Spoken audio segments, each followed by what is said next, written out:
let's talk about imposter syndrome. So imposter syndrome, that feeling that you're not good enough, that feeling that you're insufficient, the feeling that there's so many other people who know so much more than you and there's no way you'll ever be worthy of being able to do this. Well, here's the thing about imposter syndrome. Almost everyone has it, and almost no one ever thinks about when they're in the midst of those down times.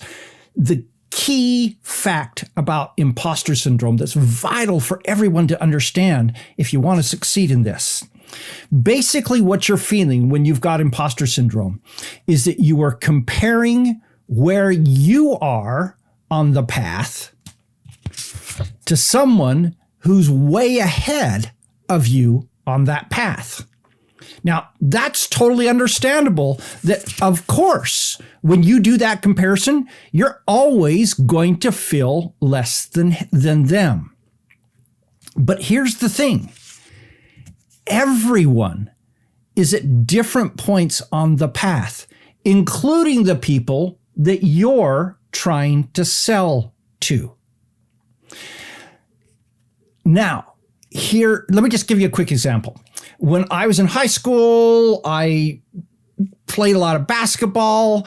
And one of the things that we would occasionally do is would bring in like grade school kids to basketball camp for a week and would bring them in and they'd spend half a day or a full day there and would teach them how to shoot, how to dribble, how to pass. And many of the kids like couldn't get the ball all the way to the basket. They couldn't dribble without using two hands. And so we were teaching really basic stuff. Now, here's the thing. We were high schoolers, most of whom never got a scholarship to college in basketball, most of whom will never play in the pros.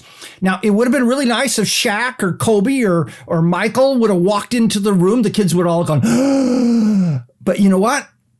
Number one, Shaq or Kobe would teach those kids the exact same things we were.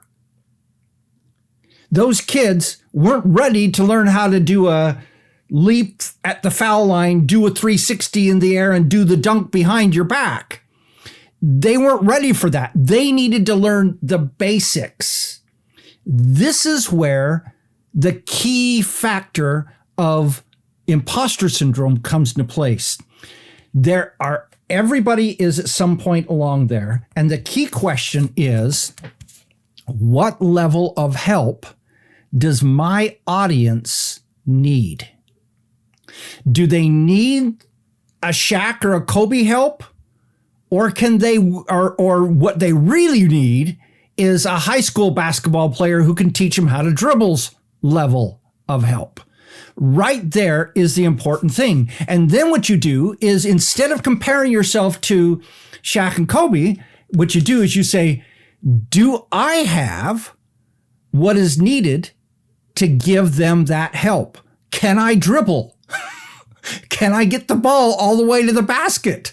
Can I shoot a foul shot? Can I teach them how to do a jump shot? Can I teach them how to block a shot? Yeah, as a high school basketball player, you can teach them. And most importantly, that's what they need. They don't need that high-level expert help.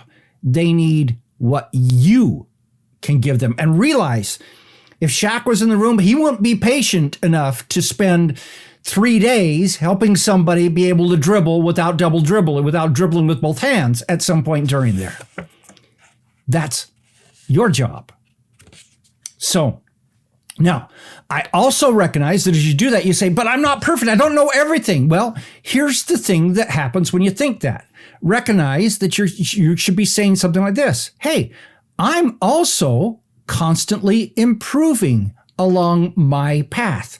I'm getting better. I'm learning more. I'm developing more skills. I'm getting experience.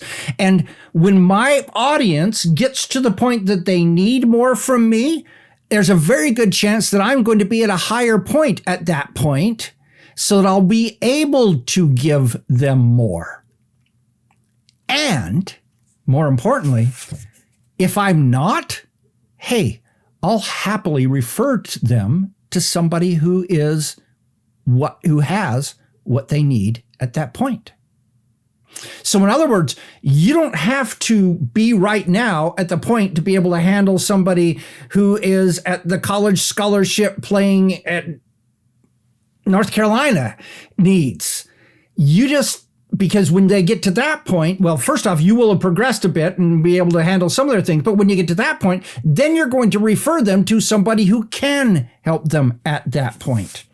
Now, also recognize as you do this, that you are going to be focusing on what you're really good at.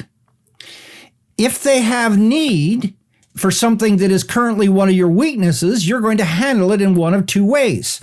Number one, hey, there are some weaknesses that I'm actively working to improve. I've got a hole in this particular area, and so I'm working, I'm taking a course, I'm testing, I'm experimenting, I'm learning, I'm getting better in that particular area. But then also it's important to recognize that, hey, you don't need to be everything when you were the high school basketball player, coaching the grade school kids. Some of those things that they may feel that they need won't ever be your particular strength. If someone really needs help in that area, hey, I'll refer them. So let me step back from high school basketball player. Let's just take online business. Let's say you coach people on how to build an online business. Let's just imagine for just a moment that you're not the world's expert on ads. In fact, you're not very comfortable coaching people on ads. All right. When somebody gets to that point and they really need somebody to coach them on ad, you then refer them to somebody who's the best in the business or the best at coaching at level, answering that particular question. They can still stick with you and go off over here and work with that person to get the help on the ads and then come back to you because you are giving them what they really need. So here's the key thing in this entire process. You're not insufficient.